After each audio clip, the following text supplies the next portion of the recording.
Hello everyone, I hope you guys are doing fantastic. Welcome back to another YouTube lecture for Standard 11th Commerce Secretarial Practice and आज हम लोग continue करने वाले हैं हमारा chapter number 2 यानी कि जॉइंट स्टॉक कंपनी जो हमने प्रीवियस लेक्चर में स्टार्ट किया था। हम लोगों ने ना guys sole trading concern, sole proprietorship जिसको हम लोग बोलते हैं, वो ख़त्म किया था एंड उसके साथ साथ जो HUF यानी कि जॉइंट हिंदू फैमिली बिजनेस है वो था। एंड आज सेशन में हम लोग कंटिन्यू करेंगे with your partnership firm, your see यानी कि पार्टनरशिप फर्म करेंगे। आज जो है आज लिमिटेड लाइबिलिटी पार्टनरशिप एक खत्म करना है एंड कोऑपरेटिव सोसाइटी। आज के सेशन का ये टारगेट होने वाला है। We are going to finish with these. सो without wasting a moment, let's begin guys. So चलो let's start. तो let's start with our partnership firm। पहले तो मुझे बताओ सब लोग, आप लोगों को कभी स्कूल में ग्रुप प्रोजेक्ट मिला है क्या? कभी कि आप लोगों को स्कूल में एक ग्रुप प्रोजेक्ट दिया जाता है, जैसे for example roll number 1 and 2 आप लोगों को साथ में कोई प्रोजेक्ट बनाना है। मान लो कि मान लो कोई ऐसे कोई साइंस का प्रोजेक्ट आपको मिला है and you have to coordinate with your partner and आप लोगों को वो प्रोजेक्ट करना है। तो क्या है ये? This is nothing but your partnership. मतलब आप लोगों को पार्टनरशिप का मतलब ही होता है दो या उससे ज्यादा लोग जब साथ में आके कुछ करते हैं ना, उसको बोलते हैं। ठीक है, तो विराट कोहली, रोहित शर्मा की क्या है? रोको पार्टनरशिप। तो इसी को हम लोग पार्टनरशिप बोलते हैं। What is the meaning of partnership? First of all, when 2 और more people come together for any objective, मतलब कुछ भी गोल अचीव करने के लिए जब 2 या उससे ज्यादा लोग साथ में आते हैं, उसी को हम लोग क्या बोलते हैं? पार्टनरशिप। तो partnership firm is nothing but जब लोग एक या उससे ज्यादा ओनर या लोग साथ में आ रहे हैं, they jointly own and do a business, that is nothing but a partnership firm. So let's read it out. A business organisation जो ओन्ड, मैनेज एंड कंट्रोल 2 या उससे ज्यादा लोग करते हैं, उसको पार्टनरशिप फर्म बोला जाता है। ओनर्स को हम लोग पार्टनर्स बोलते हैं एंड ऑर्गेनाइजेशन को फर्म बोला जाता है। जैसे हम लोग कंपनी के केस में आगे पढ़ेंगे कि कंपनी, जॉइंट स्टॉक कंपनी को हम लोग कंपनी बोलेंगे, ओनर्स को हम लोग शेयर होल्डर्स या शेयर होल्डर्स अलग है, मैनेजर्स अलग है, बोर्ड ऑफ डायरेक्टर्स, ये सारे कॉन्सेप्ट इंट्रोड्यूस होंगे हम लोगों को इसमें जॉइंट स्टॉक कंपनी में। Whereas when we are starting a partnership, इसमें जो ओनर लोग हैं ना, 2 या उससे ज्यादा लोग, इन लोगों को कहा जाता है पार्टनर्स। जैसे कि मान लो मैंने और आपने एक पार्टनरशिप में हमने एक हेयर सलून जो बिजनेस है, hair salon business, we started that. Salon बोलते हैं, सलून बोलते हैं, I don't know, because I have seen many जो इंडियन इंग्लिश फॉलो करते हैं, दे कॉल इट सलून। ठीक है, एंड जो थोड़ा ब्रिटिश एक्सेंट, जो थोड़ा सा फॉरेन एक्सेंट देते हैं, they call it saloon. So I don't know कि but the correct pronunciation is saloon by the way. ठीक है, तो मान लो हमने वो business hair dressing, let's call it hair dressing, वो बिजनेस स्टार्ट किया मैंने और आपने मिलके। सो हम दोनों कौन हो गए? We became partners of that. हम दोनों पार्टनर्स ऑफ द बिजनेस है। एंड वेयर एज हमने जो बिजनेस ओपन किया है, it will be known as a partnership firm. वो फर्म होगी, it will be a partnership firm business होगा। आपने कभी सुना है CA फर्म के बारे में? जो मतलब 2 या 2 से ज्यादा CA या other professionals they come together and वो लोग क्या करते हैं? वो एक CA फर्म चालू करते हैं। तो वो उनकी बिजनेस एंटिटी का नाम क्या हो जाता है? It becomes a CA firm. Whereas वो पार्टनर्स, वो जो ओनर्स हैं, जो प्रोफेशनल्स हैं, they are partners. Got it? Registration जो है ना पार्टनरशिप फर्म का, महाराष्ट्र में कंपलसरी है।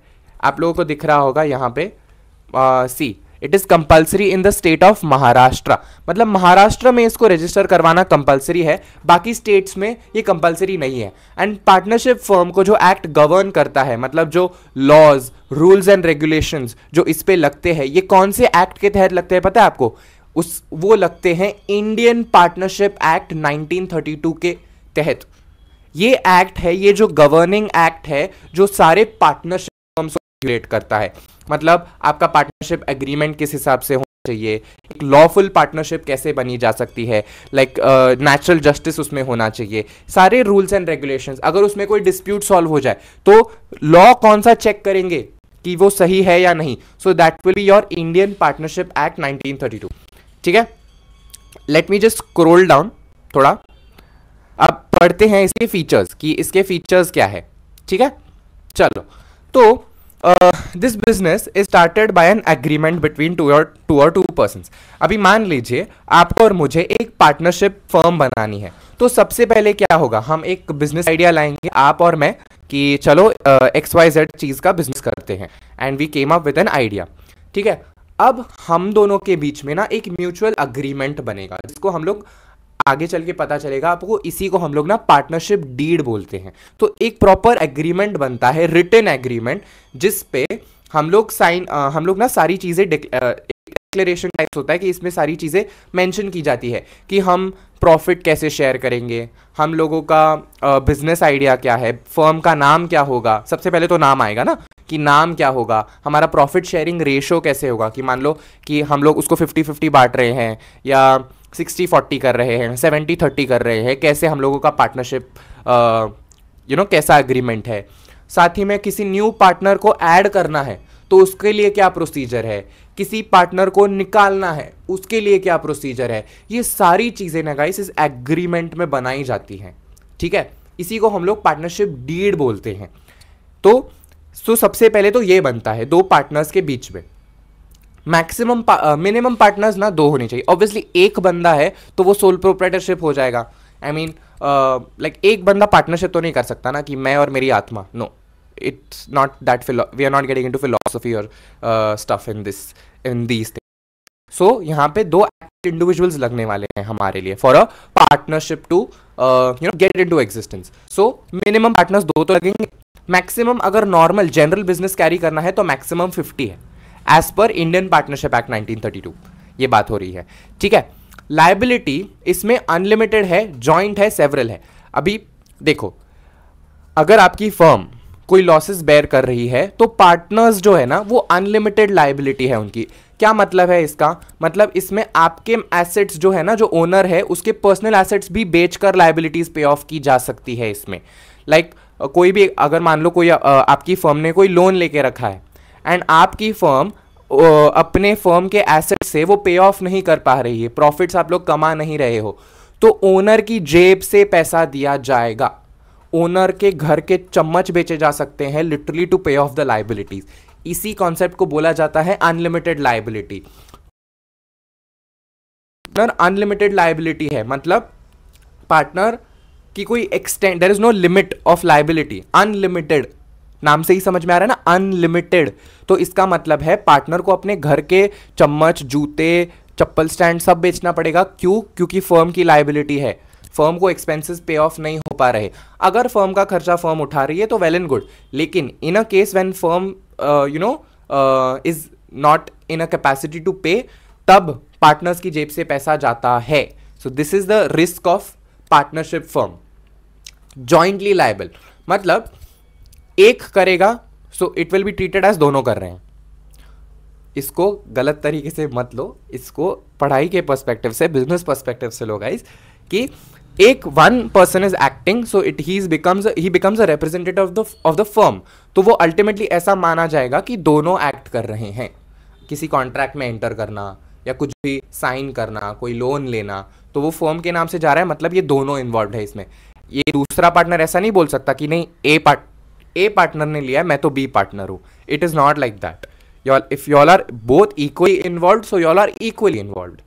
ठीक है, next is capital is contributed by the partners. अभी ओनरशिप आएगी कहां से? जब पार्टनर्स इसमें पैसा इन्वेस्ट करते हैं। जैसे कोई भी पार्टनरशिप अगर दो लोगों को शुरू करनी है, दो या उससे ज्यादा लोगों को स्टार्ट करनी है, so what they need to do is they need to come together, they need to invest a certain amount of capital, and तभी तो बिजनेस का फाउंडेशन होगा, बिजनेस एस्टैब्लिश होगा, उनकी फर्म खुलेगी। ठीक है, तो capital is invested by the partners. Then partnership को कोई सेपरेट लीगल स्टेटस नहीं है। मतलब जो भी केसेस होंगे ना, अगर मान लो ऐसे हो ना, लेकिन अगर कोई जो पार्टनरशिप फर्म है उनके अगेंस्ट अगर किसी को केस करनी है तो वो case in the name of जाती है। मतलब अगर मेरी और आपकी कोई पार्टनरशिप फर्म है एंड कोई XYZ नाम का बंदा अगर केस करना चाहता है तो केस हम दोनों के नाम से होगी, because we are the owners of that partnership firm. Partnership firm का कोई सेपरेट लीगल एग्जिस्टेंस नहीं है, कोई फर्म के नाम पे केस नहीं कर सकता, वो हमारे नाम पे किया जाएगा, because ultimately we are the owners of that partnership firm. ठीक है। सो सेपरेट लीगल स्टेटस नहीं है इनका कोई। जैसे अगर आगे हम लोग कंपनीज के बारे में पढ़ेंगे कि कंपनी अलग होती है, ओनर्स अलग होते हैं, वो क्या है कॉन्सेप्ट आगे समझ में आएगा। लेकिन अभी पार्टनरशिप फर्म के लिए ऐसा याद रखो कि पार्टनर्स जो है ना, यही लायबल है for any cases, any consequences. So separate legal existence firm का कोई अलग से है नहीं, पार्टनर्स ही हैं उसके पीछे। समझ में आया? तो in a partnership firm partners can not transfer their shares without permission of other partners. अभी अगर पार्टनरशिप फर्म के अगर मैंने कैपिटल इन्वेस्ट किया है, मैंने उसके शेयर्स लेके रखे हैं, तो मैं अपने शेयर्स ना डायरेक्टली ट्रांसफर नहीं कर सकता किसी और को without the permission of my other partners. ठीक है, जैसे मान लो आप और मैं, हम दोनों पार्टनरशिप फर्म में वी आर बिजनेस पार्टनर्स। मुझे मेरी पार्टनरशिप डिसॉल्व करनी है, मुझे ना मेरे एंड से खत्म करना है, मुझे निकल लेना है इस लाइन से, एंड मैं अपने शेयर्स दे रहा हूँ अपने भाई को। I am giving it to my brother and मैं आप लोगों को बस इन्फॉर्म कर रहा हूँ कि कल से मेरा भाई, मैं ख़त्म। दिस डज नॉट वर्क, मुझे आपसे परमिशन लेनी पड़ेगी and it has to be a consensus. मतलब कंसेंसस होना मतलब आप लोगों को एक म्यूचुअल डिसीजन पे आना पड़ेगा पहले, क्योंकि मुझे आपकी परमिशन लगेगी टू एग्जिट। मैं आप लोगों को वैलिड रीज़न दूंगा कि भाई मुझे जाने दे, मुझे बिजनेस करना है, मुझे बिजनेस नहीं करना, मुझे कुछ और करना है अभी। सो वैसे आप लोगों को साथ में आना पड़ेगा, मुझे आपकी परमिशन लगेगी, तभी मैं अपने शेयर्स भाई को दे सकता हूँ and my brother will come into the picture. ठीक है, सारे परमिशन लगेगी। Got it? Then all the partners are joint owners and joint managers. मतलब ये जॉइंटली ओन भी करते हैं तो ये जॉइंटली मैनेज भी करेंगे। मतलब जैसे कि हम दोनों ने कैपिटल इन्वेस्ट किया है बिजनेस में, मैंने भी आपने भी, तो काम जो है, जो मैनेजरियल वर्क है, डे टू डे अफेयर्स हो, कॉन्ट्रैक्ट साइन करना, लोन उठाना, बिजनेस को एक्सपांड करना, अकाउंट्स एंड ऑडिट सही से मेंटेन हो रहा है कि नहीं वो चेक करना, है ना, सारे कॉन्ट्रैक्ट्स एंड डील्स साइन करना, ये सब चेक करने की रिस्पॉन्सिबिलिटी, यानी कि सारा मैनेजरियल वर्क आपका भी है, मेरा भी है, because you are also a partner, I am also a partner.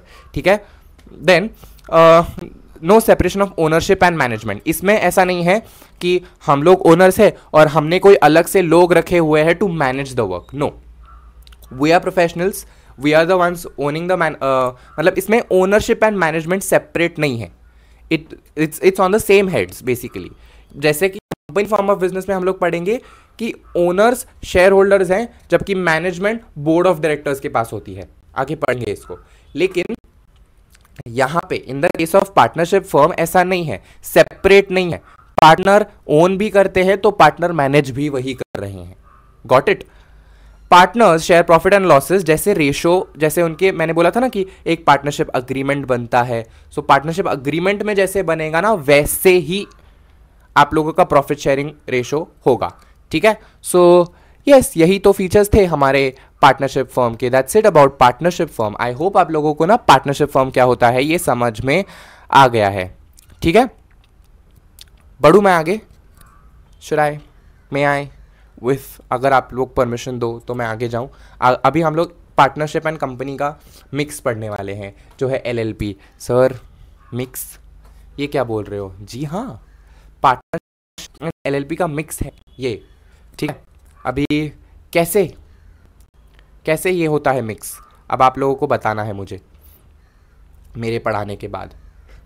ठीक है, चलो let's start with your LLP, यानी इसी का नाम देखो, लिमिटेड लायबिलिटी पार्टनरशिप। अभी नाम से आप लोगों को ना क्या सजेस्ट हो रहा है गाइस, कि ये पार्टनरशिप तो है बट लिमिटेड लायबिलिटी वाली पार्टनरशिप है। हमने पार्टनरशिप फर्म में क्या पढ़ा था कि liability of a partnership firm of the partners is unlimited, हमने ये पढ़ा है। ठीक है, लेकिन अब यह पार्टनरशिप का एक बैकड्रॉप हो रहा था, मतलब इट वाज लाइक एक ऐसा नेगेटिव पॉइंट बन रहा था कि तो अगर लायबिलिटी अनलिमिटेड है तो क्यों लोग ना पार्टनरशिप बनाएंगे। अगर लॉसेस के सिचुएशन में अगर मेरे घर के चम्मच बेचे जा रहे हैं तो मैं क्यों एक पार्टनरशिप फर्म खोलूं। तो इसी का एक थोड़ा अपडेटेड वर्जन लाया, जिसको हम लोग LLP या लिमिटेड लायबिलिटी पार्टनरशिप बोलते हैं। नाम से ही लायबिलिटी लिमिटेड है, लेकिन ये पार्टनरशिप है, ये कंपनी नहीं है, ये पार्टनरशिप है। ठीक है, देखो LLP ये कॉम्बिनेशन है पार्टनरशिप का और जॉइंट स्टॉक कंपनी का। जॉइंट स्टॉक कंपनी अपने अभी तक पढ़ा नहीं है, so let's see.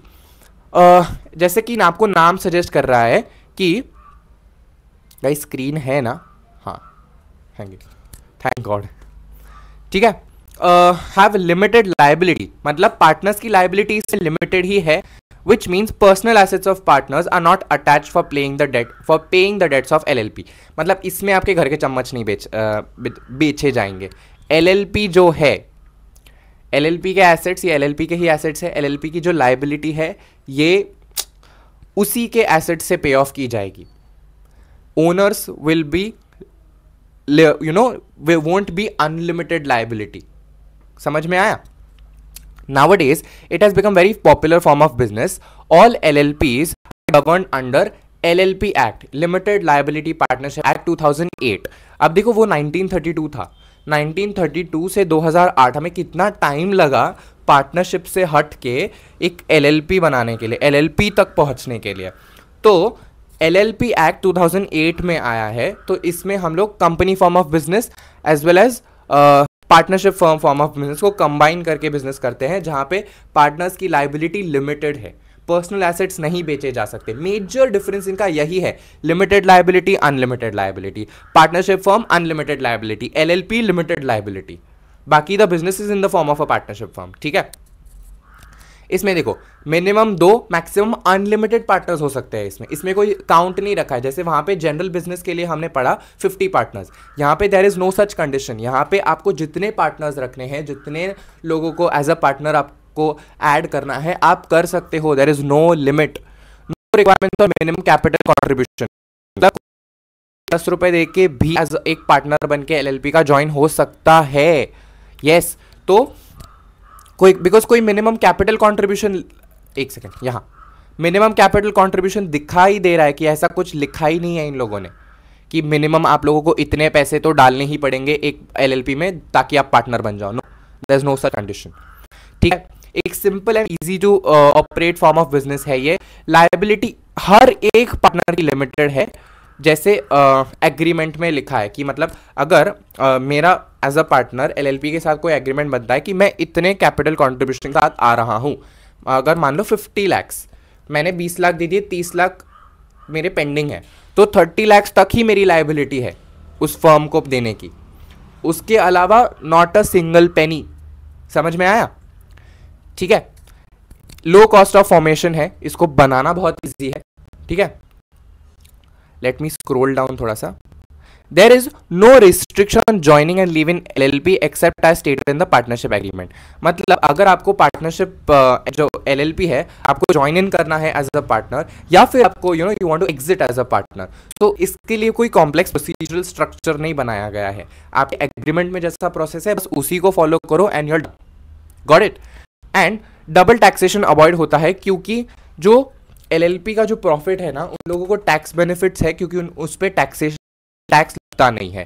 Tax professional courses में या BCom BBA में जो पढ़ेंगे, अगर आपको ये करिकुलम में आता है तो आप वहां पे इसको डीप इन डेप्थ पढ़ना, बिकॉज LLP के टैक्स बेनिफिट्स अगर मैं आपको पढ़ाने जाऊँ तो मुझे अलग से सेपरेटली एक सेशन लेना पड़ेगा उससे। तो ठीक है, सो यहाँ at this stage of your curriculum just keep in mind कि they get tax benefits. LLP जो प्रॉफिट कमाती है उससे टैक्स लगता नहीं है, इतना याद रखो। ठीक है, अंडरस्टूड? क्या डिफरेंस है एक पार्टनरशिप फर्म में और एक LLP में? कैसे एक पार्टनरशिप फर्म की लाइबिलिटी अनलिमिटेड थी जबकि LLP की जो लाइबिलिटी है वो लिमिटेड है। कैपिटल कंट्रीब्यूशन LLP में हम कितना भी कर सकते हैं, कोई रिस्ट्रिक्शन नहीं है। ठीक है, इजी टू फॉर्म है LLP act 2008, Indian partnership act 1932। Years याद रखो, दोनों के एक्ट्स जो है, जो गवर्निंग एक्ट्स हैं वो याद रखो। ठीक है, फिर इसके बाद हमारा जो आज का लास्ट टॉपिक है that is your cooperative society. Cooperative society आप लोग ना मुझे खुद ही बताओगे। Cooperative society guys, Tarak Mehta favourite example है हमारा। तारक मेहता का उल्टा चश्मा में गोकुल धाम क्या है? It is a cooperative society guys, cooperative housing society. वो क्या कौन सर्विस दे रही है? उनको हाउसिंग की सर्विस दे रही है। अब देखो कोऑपरेटिव सोसाइटी क्या है। Even I my self I stay in a cooperative society. Address मत पूछना, ठीक है, मैं नहीं बताऊंगा। नहीं यार, बता दूंगा यार, बस DM करना। ठीक है, चलो मजाक कर रहा हूँ। अ cooperative society is a voluntary association. सबसे पहले तो चीज़ें आपको कोऑपरेटिव सोसाइटी में क्या क्या याद रखनी है कि सबसे पहले तो ये एक वॉलंटरी एसोसिएशन है। वॉलंटरी मतलब खुद से इनिशिएटिव लेना, खुद से आगे आना। लोग खुद से आगे आते हैं। एसोसिएशन ऑफ पर्सन्स मतलब एओपीज, एसोसिएशन ऑफ पर्सन्स जो वॉलंटरीली कम टुगेदर। एक उनका कोई इकोनॉमिक ऑब्जेक्टिव है इन लोगों का, पैसा कमाना हो सकता है। इकोनॉमी मतलब पैसे रिलेटेड ऑब्जेक्टिव है कोई, उसको बनाने, उसको अचीव करने के लिए लोग साथ में आ रहे हैं वॉलंटरीली। ठीक है। कोऑपरेटिव सोसाइटी ये सर्विस ओरिएंटेड है, मतलब कोई सर्विस जो है मेंबर्स को मिल रही है इसमें, इतना याद रखना। जैसे गोकुल धाम के केस में उनको हाउसिंग सोसाइटी, उनको हाउसिंग की सर्विस मिल रही है। Registration of a cooperative society again Maharashtra में कंपल्सरी है। किसके तहत? तो Maharashtra state cooperative societies act 1960 के तहत आप लोगों को अपनी कोऑपरेटिव सोसाइटीज को रजिस्टर करवाना कंपलसरी हो गया है इन महाराष्ट्र।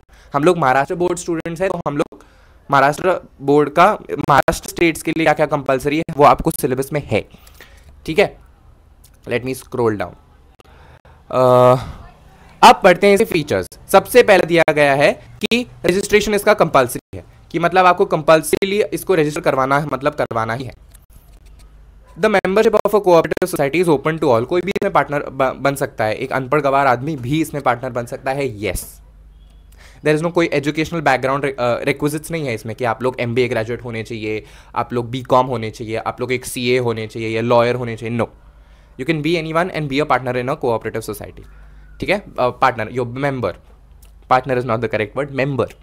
ठीक है, नंबर मेंबर्स मिनिमम लोग तो चाहिए ही चाहिए। मिनिमम गाइज एक कोऑपरेटिव सोसाइटी बनाने के लिए 10 लोगों का होना जरूरी, अनिवार्य है, शुद्ध हिंदी में बोलूँ तो। ठीक है, मैक्सिमम अगेन नो लिमिट, कोई लिमिट नहीं है मैक्सिमम लोगों के लिए। Then liability of a member in a cooperative society is limited. जितना उसने कैपिटल कंट्रीब्यूशन किया होगा उतना ही लिमिटेड है। घर के चम्मच नहीं बेचे जाएंगे। यू नो, आपके पर्सनल, आपके पॉकेट से लाइबिलिटीज पे ऑफ नहीं करेगा कोई कोऑपरेटिव सोसाइटी। ठीक है, ये डिफर करता है बाकी फॉर्म ऑफ बिजनेस ऑर्गेनाइजेशन से। कैसे?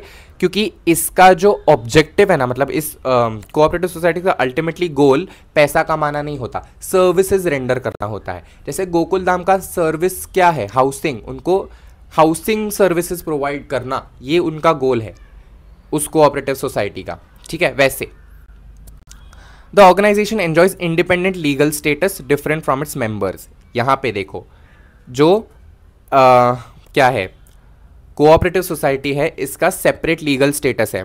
क्योंकि अगर आप कोर्ट में, अगर सोसाइटी पे मान लो किसी सोसाइटी ने उसके कंस्ट्रक्शन के लिए, housing society, cooperative housing society ने अगर लोन लिया गया है, ये मैं एक केस अपने सामने देख रहा हूँ, मेरी लाइफ में चल रहा है ये केस, नॉट मेरी लाइफ में, मतलब I am witnessing this case. तो एक कोऑपरेटिव हाउसिंग सोसाइटी है जिसने लोन लिया हुआ है एंड इन्होंने शायद पे ऑफ नहीं किया है उसको। तो वो बिल्डर या जो वो कंस्ट्रक्टर है उसको इन्होंने लाइक पे ऑफ नहीं किया या something, they did like that. तो केस किसके नाम पे होगा? जो बिकॉज कोऑपरेटिव सोसाइटी ने पे ऑफ नहीं किया, तो केस किसके नाम पे होगी? तो वो कोऑपरेटिव सोसाइटी के नाम पे होगी। It has a separate legal status. ठीक है, चलो next is management. Cooperative society एक डेमोक्रेटिक नेचर है, मतलब यहाँ पे वोटिंग होगा। अभी आपने सुना है तारक मेहता में भिड़े इज इलेक्टेड सेक्रेटरी, उसको लोगों ने वोट करके सेक्रेटरी बनाया है, एकमेव सेक्रेटरी, याद है? तो वहां पे ना 1 मेंबर 1 वोट, वहां पे हर एक मेंबर वोट करता है मेंबर इसको लाइक मैनेजमेंट में। जैसे भिड़े सेक्रेटरी बनेगा, ये किसने डिसाइड किया है? बाकी लोगों ने वोट किया है भिड़े के लिए, तब जाके वो सेक्रेटरी बना है। समझ में आया?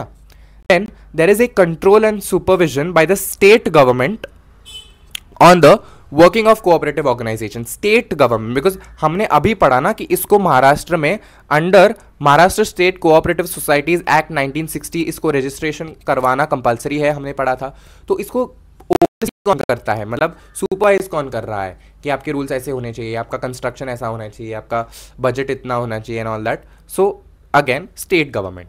ठीक है, एंड लास्ट में क्या दिया गया है, देखो, एक sole trading concern, joint Hindu family business या फिर पार्टनरशिप फर्म जो हमने पढ़े अभी तक could not meet the requirements of a large scale business organization। अभी मुझे बताओ, हम लोगों ने जितने भी फॉर्म्स ऑफ बिजनेस ऑर्गेनाइजेशंस पढ़े या जितने भी देखे, सोल प्रोप्राइटरशिप मतलब सोल ट्रेडिंग कंसर्न हमने जो देखा, एक जॉइंट हिंदू फैमिली बिजनेस हमने देखा, एक जो है पार्टनरशिप फर्म हमने देखा, ये सब ना एक लार्ज स्केल, बड़े स्केल पे, मतलब मुझे रिलायंस जैसा, जियो जैसा बिजनेस करना है या फिर मुझे टाटा जैसा बिजनेस करना है, क्या मेरे लिए ये फॉर्म्स ऑफ बिजनेस ऑर्गेनाइजेशन सही है क्या? बिकॉज पार्टनरशिप एक एक्सटेंड तक होगी, सोल प्रोप्राइटरशिप में तो एक ही बंदा है, जॉइंट हिंदू फैमिली में तो इट्स जस्ट फैमिली मेंबर्स। तो somewhere these are not suitable for carrying a business at a very large scale। और अगर मुझे ग्लोबल या नेशनल लेवल पे बिजनेस करना है, तो ऐसे बिजनेसेस के लिए फिर कौन सा फॉर्म ऑफ बिजनेस ऑर्गेनाइजेशन होगा? तो उसके लिए आता है हमारा जॉइंट स्टॉक कंपनी। मेरा हाथ कट रहा है, I am so sorry. Joint stock company form of business organisation है, क्योंकि ये जो हम पढ़ रहे हैं ना, उसमें लाइबिलिटी जो है लिमिटेड है या अनलिमिटेड है, स्टेबिलिटी नहीं है, मैनेजरल एबिलिटी का क्योंकि एक्सपर्टीज़ नहीं है हमारे पास। अगर आप लोग कंपनीज़ में जाओ ना, हर एक चीज़ के लिए हमें अलग डिपार्टमेंट्स मिलते हैं, तो हर एक चीज़ में हम ना एक्सेल कर सकते हैं कंपनी फॉर्म ऑफ बिजनेस में, बिकॉज कंपनी में उतना पैसा रेज किया जाता है ना। हम लोग आगे पढ़ेंगे कि पब्लिक से हम लोग कैपिटल जो है हम लोग लेते हैं, उनको शेयर्स देते हैं। So company form of business काफ़ी लार्ज स्केल पे किया जाता है, इसलिए उतना पैसा बिजनेस में लाना भी। तो हमने बिजनेस फॉर्म्स अभी पढ़े ना, उसमें ये एक बैकड्रॉप है कि ये ड्रॉबैक है that we can not do that. ठीक है, backdrop is not the word, right? Drawback is the word. I am so sorry. ठीक है, I don't know, I am so sorry guys. ठीक है, तो यहाँ तक क्लियर है। आई होप आप सबको यहाँ तक समझ में आया है। आई होप आज जो 3 फॉर्म्स ऑफ बिजनेस हमने पढ़े आप लोगों को समझ में आए। आप लोगों के कोई भी डाउट्स होंगे प्लीज़ उसको कमेंट सेक्शन में लिखना। एंड जितने भी बच्चे ये लेक्चर देख रहे हैं, मैं आप लोगों को से रिक्वेस्ट कर रहा हूँ, प्लीज़ लेक्चर को लाइक करके अपनी अटेंडेंस ज़रूर लगाइए, कमेंट कीजिए। आपके सारे कमेंट्स मैं देखता हूँ। I will definitely reply to your comments, your doubts और एनीथिंग। एंड यस, उसी के साथ मिलेंगे अगले लेक्चर में super soon. Till then take care, thank you guys, bye bye.